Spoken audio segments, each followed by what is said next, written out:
আসসালামু আলাইকুম। আমি হচ্ছে মোহাম্মদ আওয়াল তালুকদার, নোবেল লিমিটেড কোম্পানির কিশোরগঞ্জ টেরিটরি অফিসার। তো আমাদের পিএনআর হাইব্রিড ধান 2 এই জমি দেখার জন্য আসলে মূলত আসছিলাম আজকে। তো এই বিষয়ে আমি কি মতামত করব সেটা মুখ্য বিষয় নয়। মুখ্য বিষয় হচ্ছে যে আমাদের যে কৃষক ভাই, ওনার সাথে আসলে কথা বলবো, এই ধানের বৈশিষ্ট্য ওনার কাছ থেকে জানতে চাই। আসসালামু আলাইকুম ভাই। আসসালামু আলাইকুম ভাই, আপনার নামটা যদি বলতেন। আমি সেলিম আহমেদ মঞ্জিল, এটা কোন জায়গা ভাই? গ্রাম সাইটুটা জাফরাবাদ ইউনিয়ন, করিমগঞ্জ, কিশোরগঞ্জ। জি ভাই, আমি হচ্ছে আমাদের ধান হচ্ছে নোবেল লিমিটেড। এই ধানটা আপনি হচ্ছে কত কেজি মানে আমি রোপণ করছিলেন? 14 কেজি বীজ রোপণ করছি। জি এবং জমিতে চারাও রোপণ করছি। জি।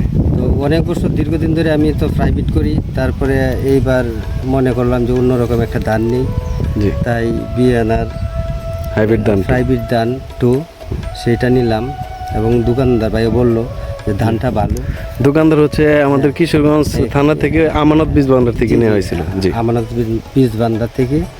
তো সে বলার পরে তার উপরে বিশ্বাস নিয়ে আমি ধানটা রোপণ করলাম। তো সে চারা রোপণের পরে কোনো রোগবালাই নাই বললেই চলে। কুশি অনেক বেশি আসছে। আজকে দেখলাম যে প্রায় 43টা কুশি আছে প্রতি কুচাতে। মানে একটা করে কুচি লাগাইছিলেন?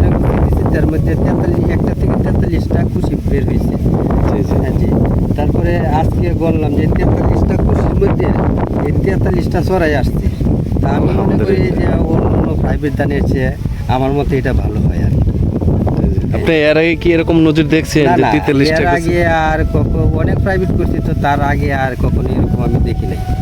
জি, অসংখ্য ধন্যবাদ আপনাকে। তো আমি বলতে চাই যে এখন মানে সামনে পরবর্তীতে এই ধানটা মানে আপনাদের কেমন আশাবাদী, বা আপনাদের এলাকার যে কৃষক ভাইরা আছে? আমি তো ওই ধানটা নিজে তো রোপণ করবই, প্লাস পার্শ্ববর্তী যে কৃষক ভাইরা আছে সবাই বলতেছে এই কি বীজ, জাতের বীজটা ওদেরকে দিতে, ওরা আশাবাদী যে বীজটা করবে আগে। জি ভাই, মাশাআল্লাহ।